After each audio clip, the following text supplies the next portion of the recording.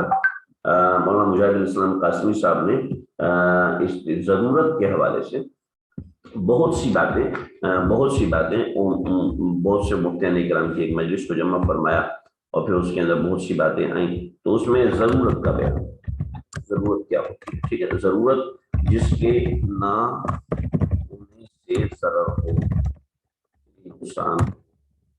نقصان کیا ہے، وہ حالت اضطرار. جیسے بطور مثال عورت بے پردہ سے باہر جا سکتی ہے حالت اضطرار میں، حالت اضطرار میں جا سکتی ہے.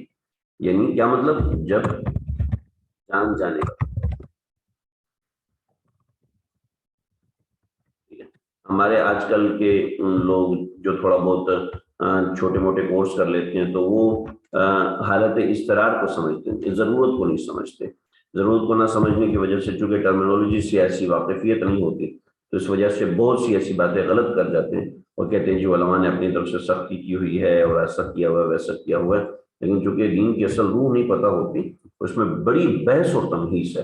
تمہیز مطلب یعنی بہت زیادہ اس کے اندر مسائل ہیں اور بے شمار باتیں ہیں. تو جناب یہ مسئلہ ہے اور اپنی طرف سے گنجائشیں نکال لیتے ہیں. تو یہ بڑا خطرناک معاملہ ہے. ضرورت الگ چیز ہے، حالت اضطرار الگ چیز ہے.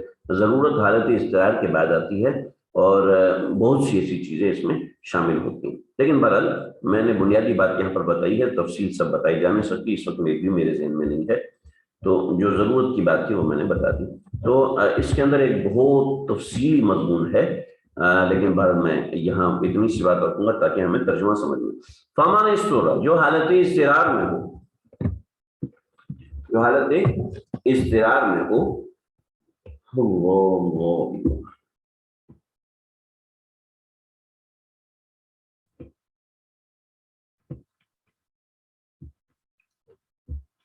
فمن استورا، جو حالت اضطرار میں، فی مخمصۃ، بھوک کی حالت اضطرار.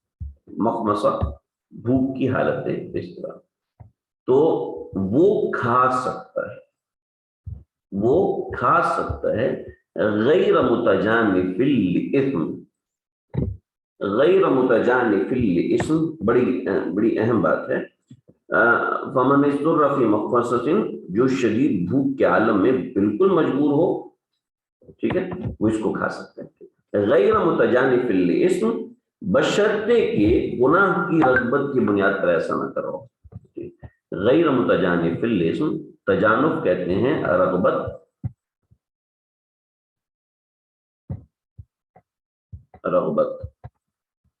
رغبت کو کیا کہیں گے، غیر رغبت یعنی گناہ کی رغبت نہ ہو اس کو. اسم کہتے ہیں گناہ کو. گناہ کی رغبت کی وجہ سے نہ کھا رہا ہو، بس مجبوری کے طور پہ کھا رہا ہو تو کھا سکتا ہے. ٹھیک ہے. اب مجبوری مطلب جان نکل جائے گی، تو اس صورت میں وہ خنزیر کا 2 لقمے کھائے گا تو جان بچ جائے گی، 3 لقمے کھائے گا تو جان بچ جائے گی، 4 لقمے کھائے گا تو جان بچ جائے گی. بہت بڑا مضمون ہے اس کے اندر. جیسے بطور مثال آپ ایک ٹیبلٹ لیتے ہیں اور وہ ٹیبلٹ کس چیز کی بنی ہوئی ہے، اس ٹیبلٹ کے اندر جناب ایسی جیلیٹن استعمال ہوئی ہے جو کہ حرام جانور کی ہڈی سے لی ہوئی ہے، خنزیر کی ہڈی سے لی. ایسی جیلیٹن استعمال ہوئی ہے، اس میں الکوہلک استعمال ہوئی ہے، اور الکوہلک اتنی ہے کہ جو اس دوائی کے لیے ضروری ہے. تو اب یعنی اسی قدر جائز ہے، اس سے زیادہ استعمال کرنا جائز نہیں ہے. اللہ اس کی اجازت کیوں دے رہے ہیں؟ فإن اللہ غفور رحیم، کیونکہ اللہ تعالیٰ بڑے معاف کرنے والے۔ سمجھ رہے جی؟ بڑی اہم آیت تھی، بڑی ہی اہم چیزیں ہیں اس آیت مبارکہ کے اندر، یہ چیزیں آپ لوگ مستحضر رکھیں۔ اور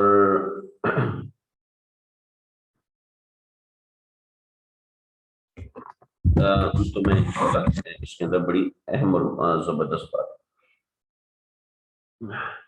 آگے چلے جی، یسألونک ماذا احل لکم، آپ سے سوال کرتے ہیں کیا ہمارے لیے کیا چیز حلال ہے اور کیا چیز حرام ہے۔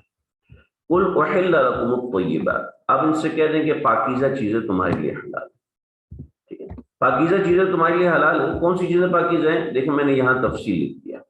حلال جانوروں کی تفصیل عموماً سبھی کو معلوم ہے، گائے، بیل، بھینس، بھینسا، بکرا، بکری، بھیڑ، دمبا، دمبی اور پالتو جانوروں میں، یہ پالتو جانوروں میں سے، ٹھیک ہے۔ جنگلی جانوروں میں ہرن، نیل گائے، خرگوش جنگلی جانوروں میں حلال ہے۔ پرندوں میں کبوتر، فاختہ، مرغی، بطخ، بلبل، مور، تیتر، بٹیر، مرغابی، چڑیا، طوطا، مینا، یہ بھی حلال ہے، ٹھیک ہے۔ اور شکار کرنے والے جانوروں میں شکار کر کے جانور جو کھاتا ہو، ٹانگوں والا ہو یا پرندوں والا ہو، یہ دونوں حرام ہے، ٹھیک ہے۔ اس میں ساری تفصیل آگے، ایک چھوٹی سی تفصیل اوپر ہے، میں نے اس پہ حاشیے میں لکھی ہوئی ہے، یہ حاشیہ میں نے بنایا، اور آپ لوگ بھی بہتر ہے کہ حاشیہ بنائیں، کہ بہت ہی اچھا ہے۔ یہ دو احادیث ہیں، حضرت عبداللہ بن عباس رضی اللہ عنہ سے روایت، رسول اکرم صلی اللہ علیہ وسلم نے فرمایا ایسے جانور کھانے کو منع فرمایا جو اپنے دانتوں سے چیر پھاڑ کر کھاتا ہو، جیسے شیر، بھیڑیا، چیتا، بلی، کتا وغیرہ۔ اور ایسے پرندے کو کھانے کو منع فرمایا جو کہ پنجے والا ہو، یعنی پنجے سے ایک جانور کو شکار کر کے کھاتا ہو، مسلم شریف کی روایت۔ گدھ، چیل، مردار کھاتے ہیں، وہ بھی حرام ہے۔ شکرا، باز جو دوسرے پرندوں کو شکار کر کے کھاتے ہیں، وہ بھی حرام ہے۔ حضرت خزیمہ بن جوز رضی اللہ عنہ نے بیان فرمایا کہ نبی اکرم صلی اللہ علیہ وسلم سے بجو کے بارے میں دریافت کیا، آپ نے فرمایا کیا بجو کو بھی کوئی کھائے گا، وہ جو کانٹوں والا ہوتا ہے۔ پھر آپ صلی اللہ علیہ وسلم سے بھیڑیے کے بارے میں معلوم کیا تو آپ نے فرمایا بھیڑیا ایسا شخص کھائے گا جس میں کوئی خیر ہو، ایسا شخص کھائے گا جس میں کوئی خیر ہو۔ اسی طریقے سے بعض حضرات نے بجو کی جگہ لومڑی کا نام لیا۔ سنن ابی داؤد میں اسی طریقے سے اور روایت ہے، سی کے بارے میں آپ صلی اللہ علیہ وسلم سے پوچھا، یہ سی کانٹوں والا ہے۔ بجو ایک اور جانور ہوتا ہے، ہماری زبان میں تو اس کو کہتے ہیں جو غالباً سانپ سے مقابلہ کرتا ہے، یہ اس طرح کا کوئی جانور ہے۔ اسی طرح کے سیخ کے بارے میں وہ جو کانٹوں والا ہوتا ہے، آپ نے فرمایا کہ خبیثۃ من الخبائث، یہ خبیث جانوروں میں سے ہے۔ اور آپ صلی اللہ علیہ وسلم نے پہلے گدھوں کا گوشت لوگ کھاتے تھے، تو آپ صلی اللہ علیہ وسلم نے گدھے کے گوشت کو کھانے سے منع فرمایا۔ گھوڑے اور خچر کے حوالے سے بھی آپ صلی اللہ علیہ وسلم نے گھوڑے اور گدھے کے ملاپ سے خچر پیدا ہوتا ہے، تو اس وجہ سے خچر کو بھی آپ صلی اللہ علیہ وسلم نے کھانے کو منع فرمایا۔ گھوڑے کے حوالے سے میں پچھلے سبق میں بات کر چکا ہوں، ٹھیک ہے۔ قل احل لکم الطیبات، حلال کر دی گئی تمہارے لیے پاکیزہ چیزیں، اس کی تفصیل یہ ہے جو میں نے پوری ذکر کر دی۔ اچھا، اور وہ جانور جس کو آپ نے کتا پالا ہوا ہے اور آپ نے باز پالا ہوا ہے شکار کی نیت سے، لیکن کتا پالنا جائز نہیں ہے، شکار کی نیت سے یا حفاظت کی نیت سے پالنا جائز ہے۔ اس کے علاوہ گھر کی حفاظت کے لیے پالنا جائز ہے، اس کے علاوہ کوئی چوتھی بات نہیں ہے جس کے لیے کتا پالنا جائز ہو، جیسے شکار ہے اور اسی طریقے سے چور کو پکڑنا، وہ سب اس میں داخل ہے کہ کتے کے سینسز تیز ہوتے ہیں اور اس طرح کا معاملہ ہے۔ تو وما علمتم من الجوارح، وما علمتم من الجوارح، اور جن جوارح کہتے ہیں شکاری جانور، شکاری جانور کی وضاحت کر دی مکلبین جیسے کہ کتا وغیرہ۔ وما علمتم من الجوارح،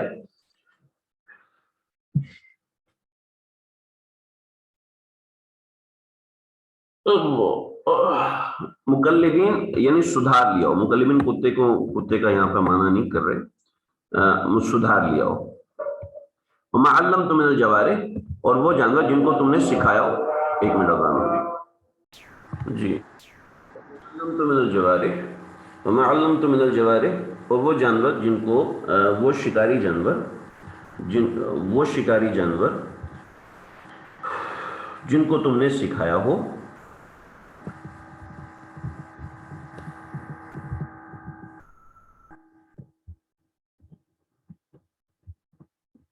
وما علمتم سکھایا ہو من الجوارح ان شکاری جانوروں میں سے جن کو مقلبین سدھارے ہوئے.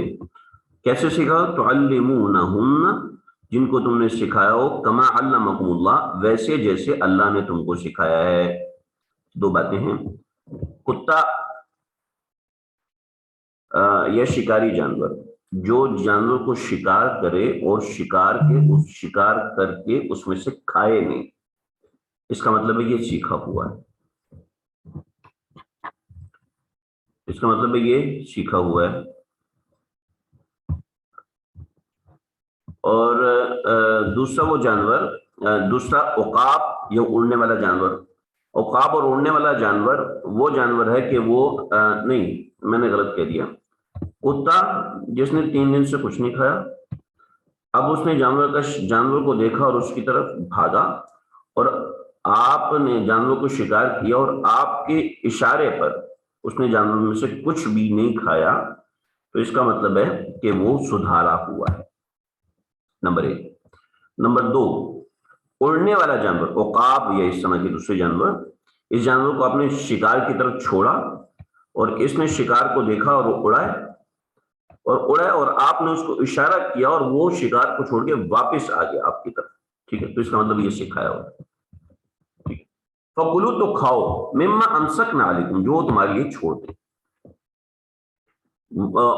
اب جانور کو اس نے پکڑا اور پکڑ کے ختم کر دیا، وہ جانور مر گیا، تو اب کیا کریں؟ اب اس کے اوپر تو اللہ کا نام نہیں پڑا ہوا.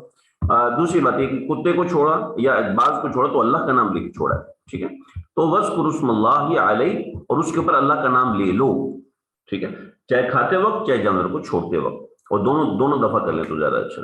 وَاتَّقُوا اللَّهَ اور ڈرتے رہو اللہ سے، کیونکہ اس کے اندر بہت دفعہ غلطی ہوتی ہے، اس لیے اللہ نے یہاں کرا. ان اللہ سریع الحساب اور اللہ تعالیٰ خوب جلد حساب لینے والا ہے، اس بات کا لحاظ رکھا جائے. ہمارا سبق یہاں تک کہ کسی نے سوال کیا کہ بجو کیا جانور ہے. بجو شیر کی طرح کا ایک جانور ہوتا ہے. تو اب اس کو مزید تو میں نہیں بتا سکتا کہ بجو اور کیا ہوتا ہے، میں نے خود بھی نہیں دیکھا ہوا.